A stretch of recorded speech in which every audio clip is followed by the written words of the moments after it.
Vamos convidar então nossa irmã Ludmila, que vai fazer para nós a palestra dessa noite, que com o tema O Guia Espiritual do Brasil, Ismael.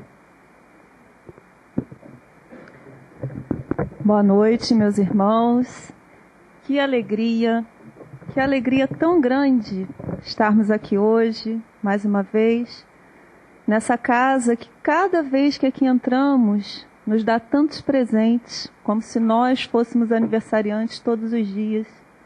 Presentes que são verdadeiros tesouros de luz, de amizade, de carinho que a doutrina espírita nos oferece. É uma alegria muito grande, uma honra poder estar aqui participando com a tribuna nessa data, comemorando, homenageando essa nossa casa tão amada. O tema selecionado para hoje foi Ismael, o guia espiritual do Brasil. Nós sabemos que cada indivíduo, cada ser, tem seu guia espiritual, seu anjo da guarda, seu mentor, seu protetor, não importa o nome que se dê. E as coletividades também, as nações, também possuem seus guias espirituais. E o nosso guia do nosso país chama-se Ismael. Mas será que sabemos mais alguma coisa a respeito dele? As informações, na verdade, são bem escassas a respeito de Ismael. Temos notícias suas em alguns livros de mensagens que ele nos traz, mas a respeito de suas encarnações, de sua história espiritual, nós não temos notícias. Temos apenas um breve relato no livro Crônicas de Além-Túmulo de que Ismael é filho de Abraão e de Agar. Mas a sua trajetória evolutiva ao longo desses séculos nós desconhecemos. Talvez porque os espíritos verdadeiramente superiores elevados procurem se apagar um pouco para não nos ofuscar. Talvez seja por isso que não tenhamos ainda conhecimento de sua trajetória. Mas neste livro, Brasil, Coração do Mundo, Pátria do Evangelho, nós temos, é o único que nos dá realmente informações a respeito de Ismael. Para aqueles que gostam de história, é um prazer muito grande ler este livro, porque ele nos traz toda a história da formação espiritual do nosso país. Para aqueles que não gostam, não se arrependerão de ler também, porque temos um outro lado do qual não temos acesso normalmente, que a história tradicional não nos traz, que são os bastidores espirituais de todos os fatos do nosso desenvolvimento como nação. Essa obra, escrita por Humberto de Campos, que foi amparado pela espiritualidade mais alta, ele explica qual é a função do Brasil no concerto dos povos, o que Jesus espera dos brasileiros, qual é a expectativa do mundo espiritual em relação à pátria do cruzeiro. Esse título pode até nos levar a pensar que o destino do Brasil é ter uma predominância sobre outros povos, já que ele é o coração do mundo e a pátria do Evangelho. Mas não é no sentido de prestígio político, econômico, financeiro. O Brasil é o coração do mundo, essa é a sua primordial riqueza. É o tesouro que todos nós temos fartamente, além das farturas que a natureza já nos deu nessa terra. E aí nós podemos nos perguntar como conciliar esse predomínio político e econômico com o Evangelho. Será que alguma nação do mundo já conseguiu isso? Qual foi a nação dominadora que já se ergueu sem espoliação, sem violência? Infelizmente, até hoje o domínio no mundo foi feito à base de sangue, de dor alheia. Então não é nesse sentido o predomínio do Brasil, embora seja um país muito rico, materialmente falando. No último quartel, no final do século XIV, Jesus fez uma das visitas periódicas que ele faz à Terra para verificar como é que andava o desenvolvimento do seu evangelho no coração dos homens. E vejamos bem que é no coração, não nos templos, nas igrejas. Jesus estava preocupado com o desenvolvimento do seu evangelho no coração dos homens. Aquela época era o final das cruzadas, aquelas guerras terríveis, sangrentas, inexplicáveis, utilizando o nome de Jesus para levar a dor e a morte a tantos irmãos. Jesus fica extremamente decepcionado com o que ele encontra, dizendo: eu recomendei que eles se amassem como irmãos, e o que eu encontro é eles procedendo como Caíns desvairados, aniquilando-se uns aos outros. Um dos seus grandes mensageiros que o acompanhava, Eliú, escuta do mestre que só o sofrimento poderia corrigir essas criaturas. E Eliú então sugere que, já que aqueles povos do velho mundo haviam se comprometido tanto voluntariamente com a dor, com o sofrimento, que Jesus poderia instalar a sua doutrina de amor nos continentes novos, onde almas jovens e simples aguardavam a semente de uma vida nova. A época das cruzadas foi realmente uma época de trevas para o planeta Terra. E Jesus então pergunta a Eliú, seu mensageiro, onde fica essas terras novas? Em qual recanto planetário elas se encontram? Obviamente que Jesus sabia a resposta, porque Jesus participou, coordenou a formação do planeta Terra. É lógico que ele sabia, mas é uma pergunta para que a gente pense, uma pergunta mais dirigida a Eliú do que a ele próprio. E Eliú disse que aquelas terras ficavam mais para o sul, para o hemisfério sul. E aí, Jesus, com a sua comitiva, com a sua caravana, aqui chega, nas terras que mais tarde seriam o Brasil. Jesus abençoa, ergue as mãos para o alto, abençoando essas terras e pede ao Pai que também abençoe esses novos continentes, para onde ele iria transplantar a árvore do seu evangelho.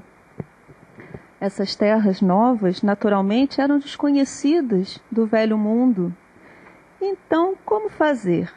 Jesus se dirige a Eliú, este seu assessor, e diz que ele iria reencarnar no meio do povo português, com o objetivo de desenvolver a navegação para que aquelas distâncias que separavam o velho do novo mundo fossem transpostas e estas terras pudessem ser descobertas pelo povo europeu. E ele diz: tu, Eliú, instituirás um roteiro de coragem para que sejam transpostas as imensidades desses oceanos perigosos que separam o velho do novo mundo. Aqui, sob a luz misericordiosa das estrelas em luz, ficará localizado o coração do mundo. Conforme a determinação de Jesus, Eliú reencarna em Portugal como Henrique de Sagres, conhecido também como Infante de Sagres. Ele fundou a Escola de Navegação de Sagres, que veio desenvolver no povo português e no mundo inteiro um sentimento novo de amor ao desconhecido, dando um imenso impulso à navegação e dando início à era das explorações, das expedições. Claro que essa escola de navegação não foi uma escola no sentido tradicional, com carteiras, aulas, quadro negro. Era um centro de estudos onde ele reunia os mais destacados trabalhadores desta natureza. Ali eles desenvolviam instrumentos, elaboravam mapas, construíam embarcações. Dessa escola saíram os melhores navegadores do povo português. Eliú, cumprindo essa sua missão, desencarnou, retornou ao plano espiritual, mas continuou trabalhando nas falanges de Jesus para continuar aquele trabalho dos descobrimentos. Na época, havia um grande sonho no mundo antigo com os tesouros das Índias. E ele aproveita esse sonho que havia em toda a população para estimular mais essa ânsia de descobrir, de desvendar novos continentes, novas terras. Uma das expedições, que nós sabemos também, foi a de Cabral. Mas o que este livro nos proporciona saber é algo mais do que vemos nos livros. Sabemos que Cabral já tinha notícias destas terras que ficavam mais ao sul. As noites de Cabral foram povoadas de sonhos intuitivos. Todos os componentes mediúnicos que haviam a bordo das embarcações foram aproveitados para serem intuídos. Humberto de Campos nos diz que, insensivelmente, as caravelas cedem ao impulso de uma orientação imperceptível. Nós descobrimos, então, que não foram calmarias que acabaram trazendo casualmente essas embarcações para cá, foram as orientações do plano espiritual. Os caminhos das Índias foram abandonados e, em breve, Cabral e sua gente aqui chegava, sendo recebidos pelos indígenas que aqui já habitavam com muita amizade, com muito carinho, como irmãos que já se conhecessem. O Brasil, então, está descoberto, as novas terras, o novo continente. No céu, no plano espiritual, aquele acontecimento foi celebrado com contentamento indescritível em todos os corações que já estavam abençoando aquela terra para onde Jesus transplantara a árvore do seu amor. Mas Eliu, muito preocupado, abre seu coração com o mestre, dizendo que tinha grande medo das outras nações que podiam destruir todas as esperanças depositadas naquelas terras. E aí Jesus diz: Eliu, na região do Cruzeiro, as injunções políticas terão atividades secundárias, porque acima de todas as coisas, em seu solo estará o sinal da fraternidade universal, unindo todos os espíritos. Sobre a sua extensão pairarão constantemente minha assistência e a mão de Deus com infinita misericórdia. As potências da terra esbarrarão sempre nas suas claridades e nas suas realizações. Antes de estar ligada ao coração dos homens, é ao meu que esta terra se encontra ligada eternamente. E aí, meus irmãos, foi desta forma, foi por este motivo que aquele minúsculo Portugal, que mal dá para vermos ali no mapa, através de 3 séculos conseguiu conservar contra vários países uma pátria com 8,5 milhões de quilômetros quadrados e 8.000 quilômetros de costa marítima. Nunca houve um exemplo desse em toda a história do mundo. É porque Jesus não podia permitir que o coração do mundo se fragmentasse. Ele precisava permanecer íntegro. E no céu continuava se comemorando então este advento da pátria do Evangelho. Mais uma vez, Jesus se aproxima, sorrindo, no meio daquela assembleia, trazendo em suas mãos um estandarte branco, uma bandeira branca, tão resplandecente, tão luminosa, que parecia ter ali um pedaço da sua própria alma. E ele se dirige a um de seus grandes mensageiros, um de seus grandes colaboradores, que é o nosso homenageado de hoje, Ismael. E Jesus diz a ele que dali em diante ele seria o zelador desta terra do Cruzeiro, que ele iria recebê-la, deveria recebê-la nos braços como Jesus havia recebido do Pai, que ele deveria reunir as incansáveis falanges do infinito e para iniciar desde aquele momento a construção da pátria do Evangelho. Jesus entrega a ele aquela bandeira branca e diz que ele deveria escrever nela aquilo que ele considerasse o seu lema, que serviria dali em diante em todos os seus trabalhos. Jesus diz que estaria com ele em todos os momentos, que ele abriria portas novas para a humanidade no caminho novo com a revivescência do Evangelho. Ismael, muito emocionado, banhado em lágrimas, não conseguia nem ter palavras à altura daquela emoção, daquela honra que ele recebia de Jesus. Mas ele escreve naquela bandeira o seu lema: Deus, Cristo e caridade.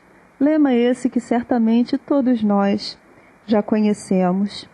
E naquele momento, a frota de Cabral abandonava as águas de Porto Seguro, deixando ali 2 dos 20 degredados que trazia de Portugal. Porque era naquela época uma prática muito comum aqueles considerados criminosos graves eram condenados ao desterro, ao exílio, eram desterrados em outros países, outras terras. Mas os indígenas, tão amorosos, tão amigos, recebem aqueles degredados com muito carinho, como se fossem irmãos queridos. Mas um desses degredados, chamado Afonso Ribeiro, extremamente desesperado com aquela situação, porque ele na verdade era inocente, havia sido preso, condenado, julgado por um crime que ele não havia cometido e estava sendo degradado naquela terra tão distante, tão desconhecida, tão desprovida de tudo, sem ter cometido crime algum. Saudoso da sua pátria, dos entes queridos, ele constrói uma pequena jangada muito precária e se lança ao mar tentando alcançar as caravelas de Cabral, coisa que ele obviamente não conseguiu. Ele extremamente desesperado, os olhos já inchados, já quase não enxergava mais de tanto chorar, ele pede a Jesus então que lhe leve à morte, porque ele não aguentava tamanhas saudades, tamanhos sofrimentos. Mas naquele momento, aquele pobre exilado sente uma esperança nova nascer no fundo da sua alma sofredora. Como por um delicado milagre, a sua jangada foi regressando para a praia, apesar das ondas fortes e da correnteza que queriam levá-lo para alto mar.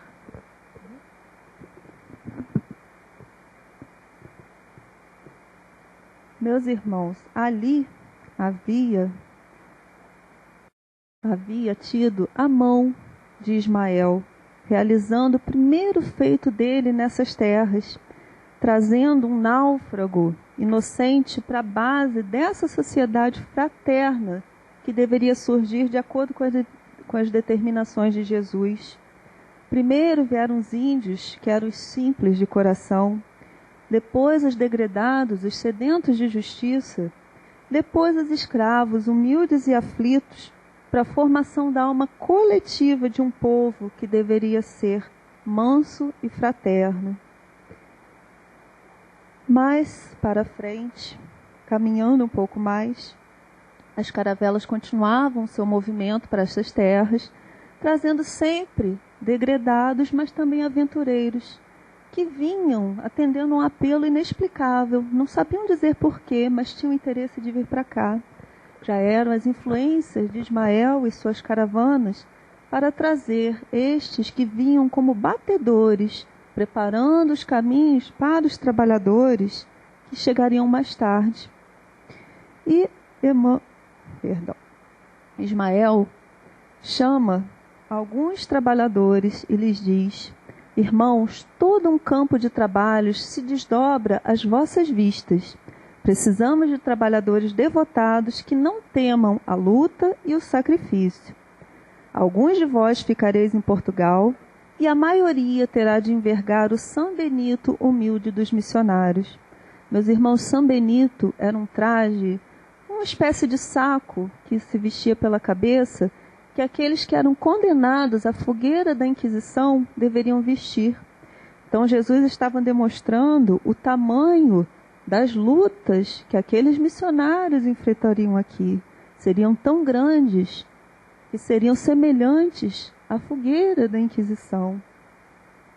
Em Portugal, pregareis a verdade e o desprendimento das riquezas terrestres, e trabalhareis sob a minha direção nas florestas imensas de Santa Cruz, arrebanhando almas para o único pastor. Vossa ação será um testemunho legítimo de renúncia a todos os bens materiais e uma consoladora pobreza.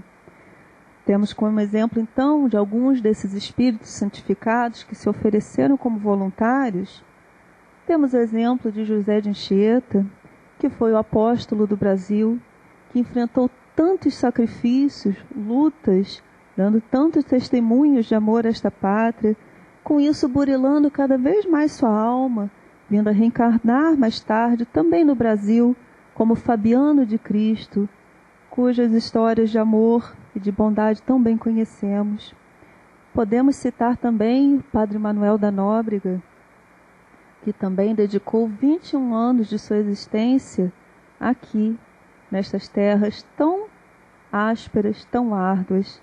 Sabemos ter sido essa uma das encarnações do nosso querido benfeitor Emmanuel. Então aí nós vemos o tamanho, a grandiosidade dos espíritos que vieram colaborar com Ismael nesta grande obra. O tempo passa e, infelizmente, apesar de todo o empenho da espiritualidade amiga, os homens, com seus defeitos, com suas más tendências, acabam cometendo atos que não estavam de acordo com o planejamento de Jesus. Teve início a escravidão no nosso país. Ismael vai mais uma vez se aconselhar com o mestre, mas apesar de estar naquele esplendor das esferas do Cristo, ele não conseguia se sentir feliz, trazia o coração extremamente amargurado, porque aquela civilização que estava se iniciando com tantos cuidados, com tantos desvelos, estava sendo contaminada pela escravidão. Os donatários começaram aquele triste comércio de nossos irmãos, tratando-os como se fossem animais bravios e selvagens. Ismael, porém, não conseguiu continuar. Soluços divinos lhe rebentaram do peito opresso, evocando tão amargas lembranças. Ismael, meus irmãos, é um espírito altamente evoluído. Já passou por enormes vicissitudes e mesmo assim não conseguiu conter o seu sofrimento. Chorava, tamanha amargura que ia no seu coração, vendo o desvario dos homens. Mas Jesus abraça Ismael e lhe diz que havia determinado que essa terra fosse povoada de raças humildes, buscando a cooperação dos povos africanos, não sua escravidão. Por isso que ele havia aproximado Portugal destas raças, porque Portugal até então ainda era um país constituído por pessoas nobres e trabalhadoras. Mas, com essas conquistas fáceis, havia se transformado num povo ocioso, caminhando para os vícios. Como todos têm o livre-arbítrio, eles teriam a liberdade de humilhar seus irmãos, mas também viriam a sofrer igualmente o mesmo martírio no futuro, quando seriam também vendidos, flagelados. Estudiosos, pesquisadores, tentando descobrir a causa de 3 longos séculos de cativeiro no Brasil, associam isso ao fator econômico.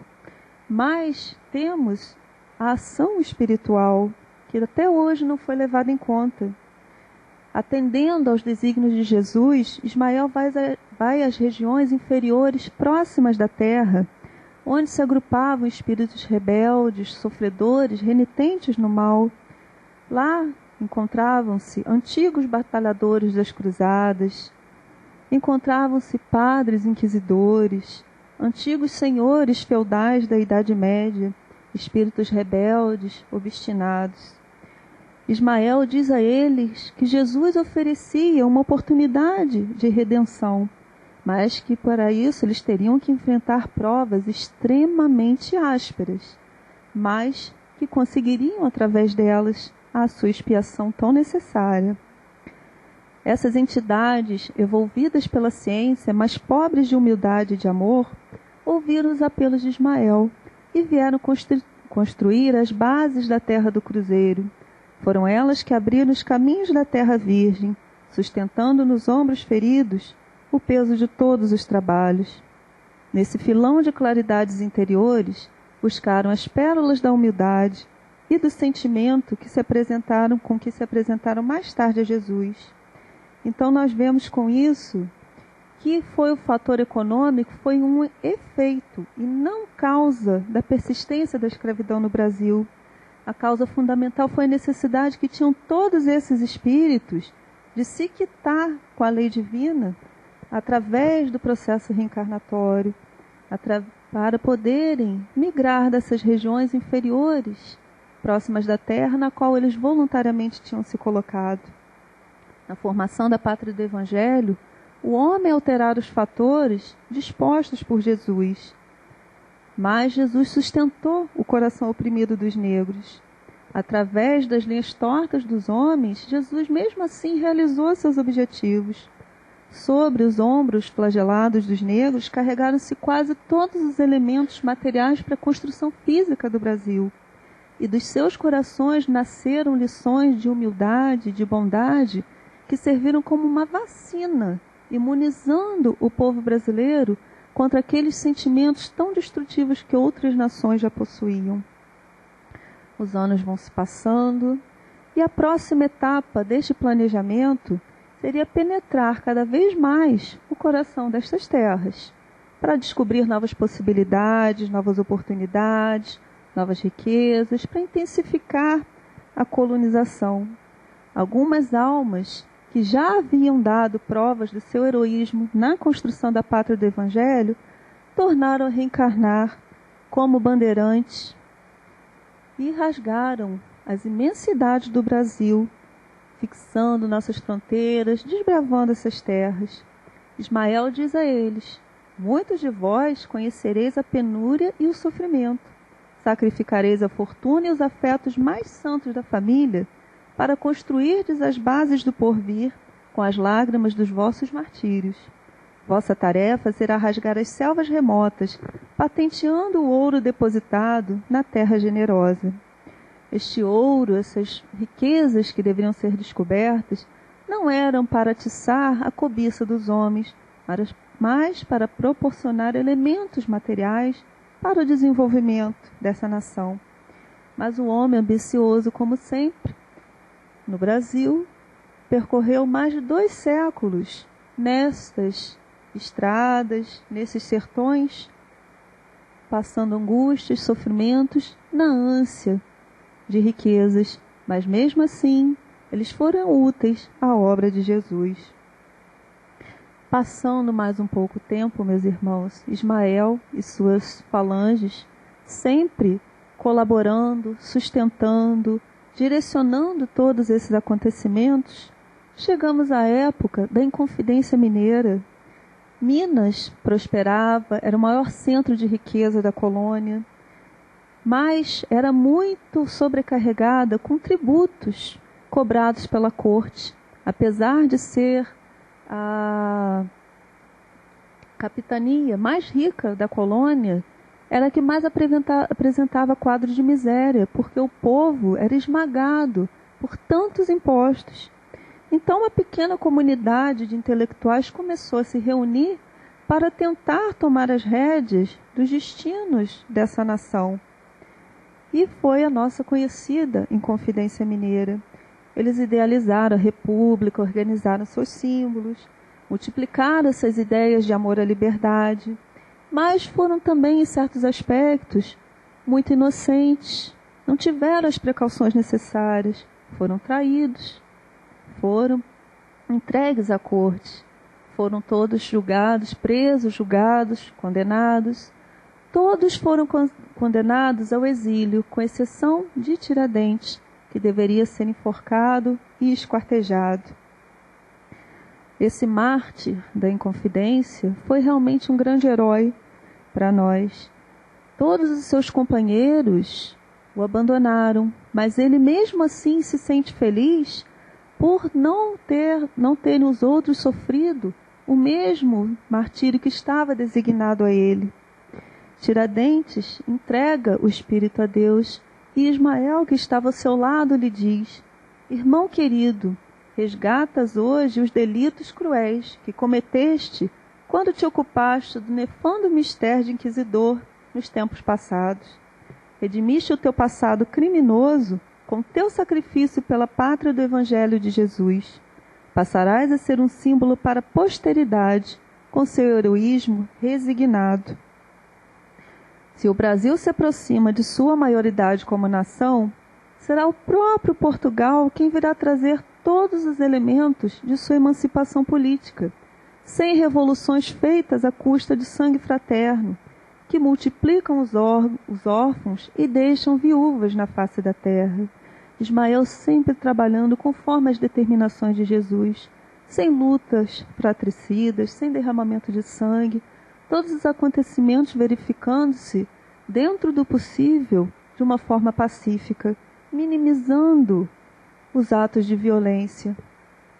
E um clarão se abre no espaço, a passagem de gloriosas entidades que vieram acompanhar o espírito iluminado do mártir, que não chegou a contemplar aquele espetáculo terrível do seu esquartejamento.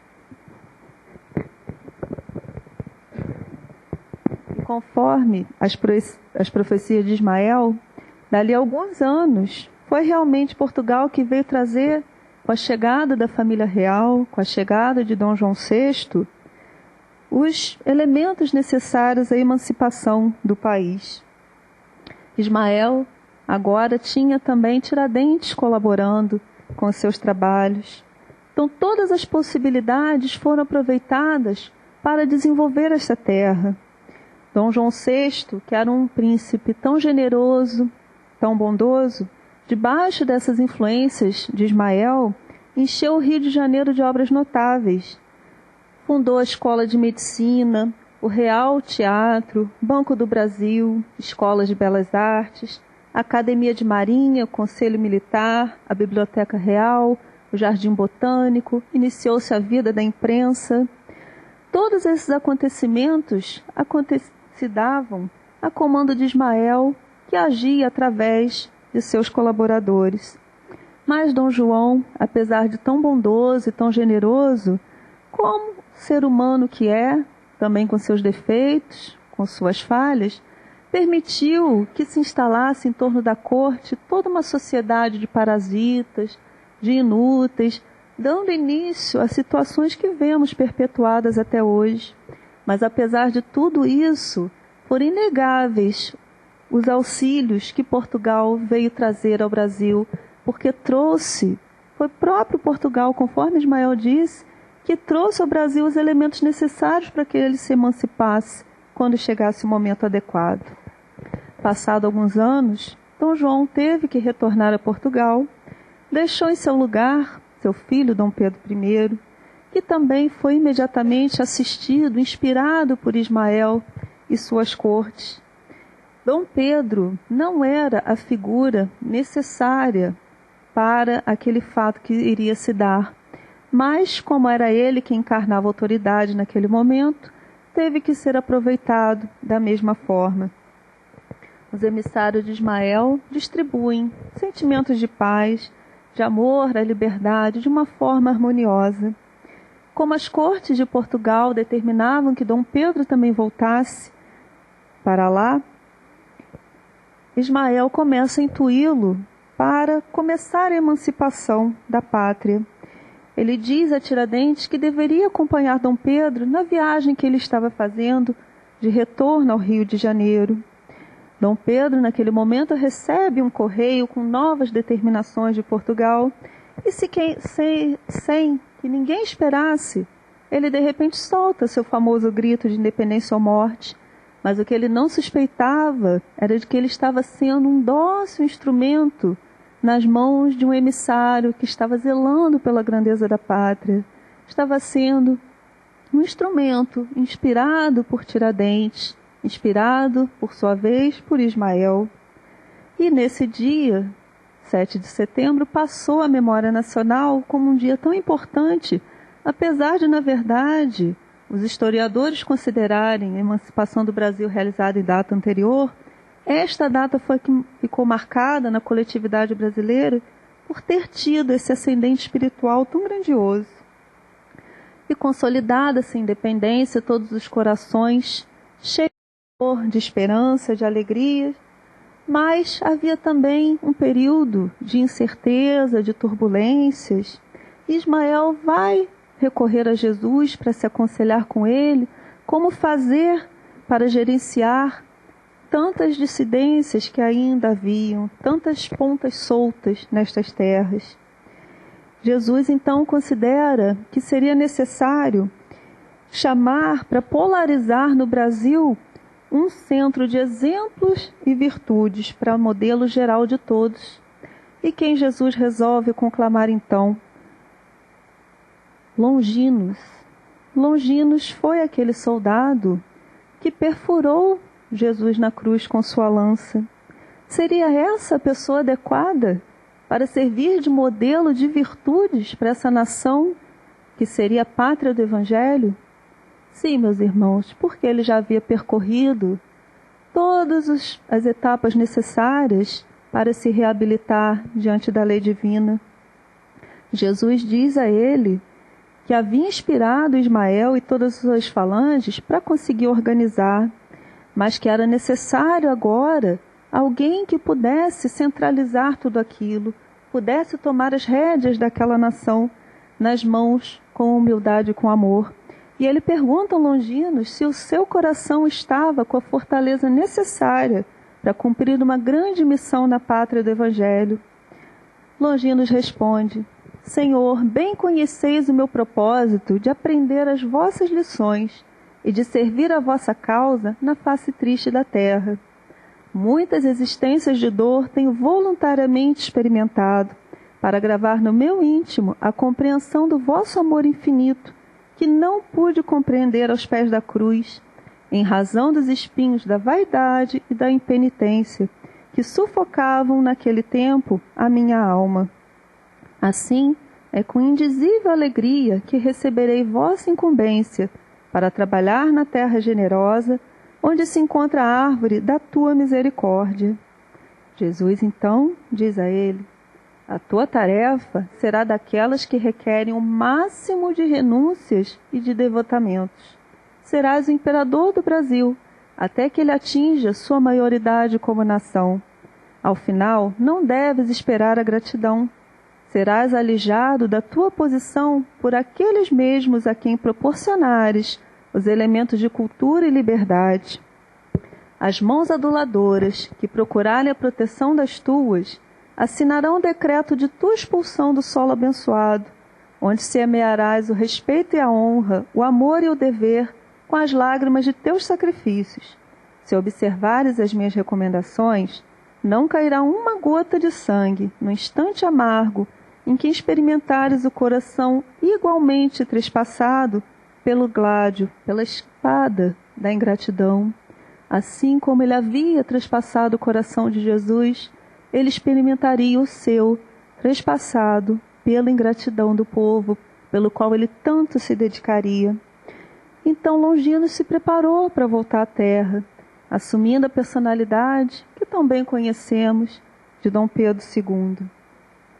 Seu pai, Dom Pedro I, de herói nacional quando proclamou a independência do Brasil, em poucos anos passou a figura indesejada pelo povo que se encontrava insatisfeito com o seu modo de reinar. Pressionado por forças antagônicas de tantos lados, ele não se sentia, não conseguia descobrir o que fazer. Ele se retira então a seu gabinete para meditar no meio da noite. Ismael vai até ele, como sempre, e o inspira para que ele encontrasse a solução para aquele grande problema. E ele então decide abdicar em favor de seu filho, Dom Pedro II, que na época contava apenas 5 anos de idade, mas que veio a ser o grande imperador do Brasil, o imperador mais republicano que já existiu.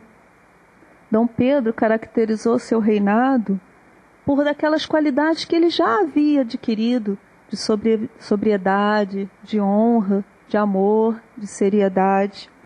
Durante todo o seu reinado, ninguém foi deportado, ninguém foi processado por motivos políticos, nenhuma restrição se impôs à liberdade de imprensa, embora a imprensa o atacasse duramente. Ele tinha um grande senso de moral, de respeito à opinião pública, tanto que ele se guiava mais pelos jornais do que pela opinião de seus ministros para reinar, porque ele queria ouvir a opinião do povo realmente. Durante todo o seu largo reinado, esse largo período de paz, Ismael pôde aproveitar bastante para trabalhar com suas falanges, para preparar as bases da república que não deveria tardar a se instalar. Assembleias sempre acontecem nos céus com os missionários de Jesus. E mais uma delas acontecia quando foi designado um dos grandes emissários de Jesus também para vir à Terra, para trazer novamente as claridades do Evangelho, para trazer o Consolador prometido. E assim que nós temos o nosso querido Kardec retornando à Terra, trazendo para nós a doutrina espírita, nesse mesmo período do reinado de Dom Pedro II. Ismael reúne mais uma vez os seus colaboradores para falar com eles a respeito deste grande acontecimento.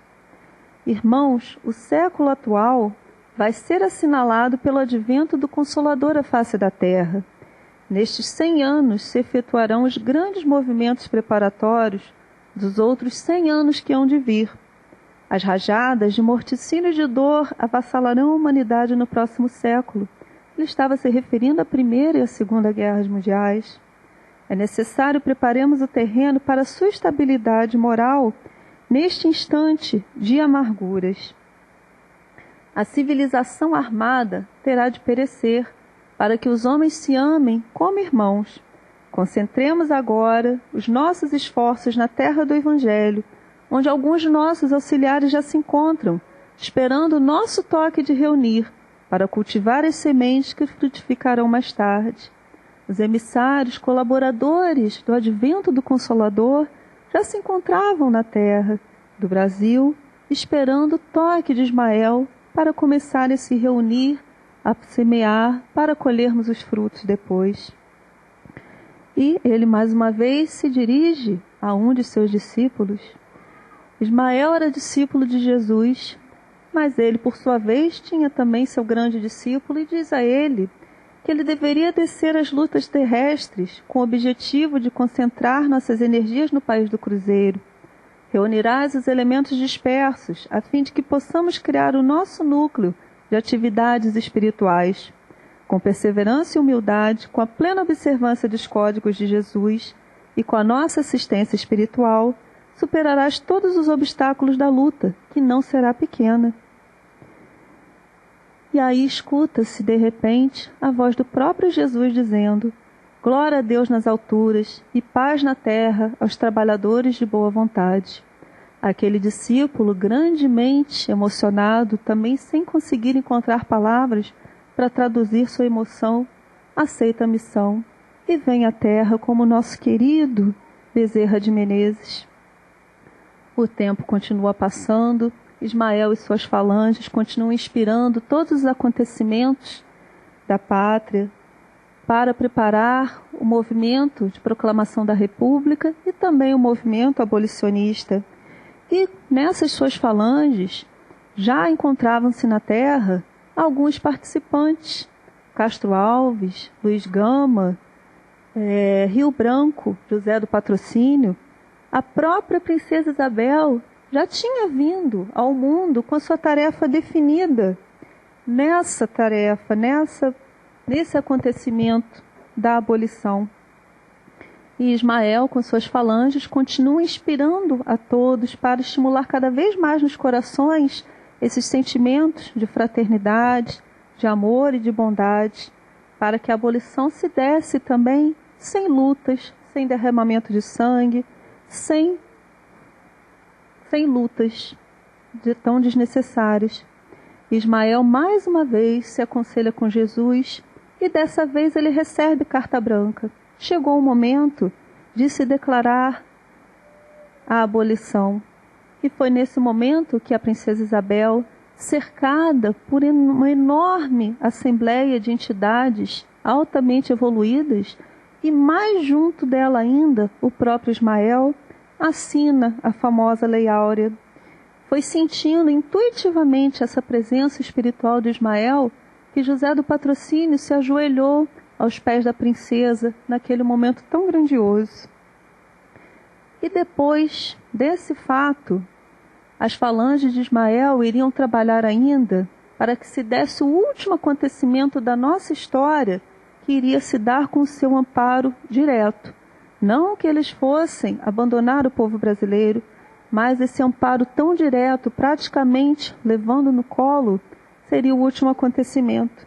Seria a proclamação da República, que deveria se fazer sem derramamento de sangue, como todos os grandes acontecimentos do desenvolvimento do Brasil.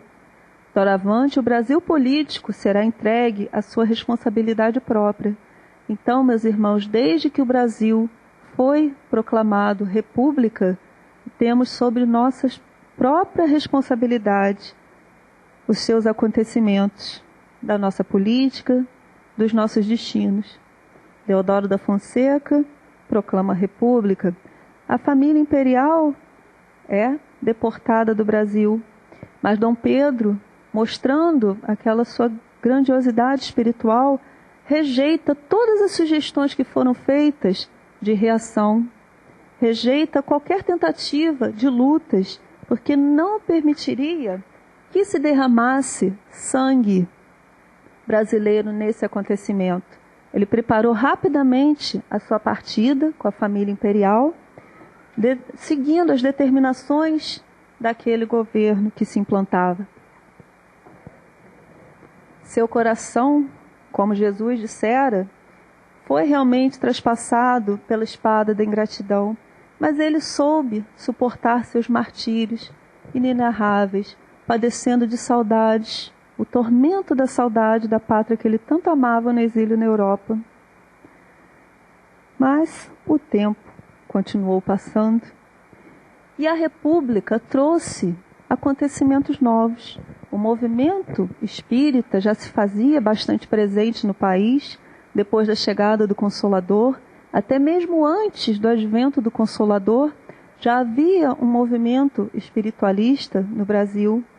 Mas o novo Código Penal nos dizia o seguinte, o Código Penal de 1890, no artigo 157, praticar o espiritismo, a magia e seus sortilégios, usar de talismãs e cartomancias para despertar sentimentos de ódio ou de amor, inculcar cura de moléstias curáveis ou incuráveis, enfim, para fascinar e subjugar a credulidade pública, está grafado de acordo com a ortografia da época. Era um crime punível com prisão celular, prisão em penitenciária, por 1 a 6 meses e multa de 100 mil a 500 mil réis. E o que Ismael faria então? Jesus disse a ele que agora os esforços deveriam ser concentrados na unificação dos discípulos encarnados para enfrentar essas dissensões e essas dificuldades.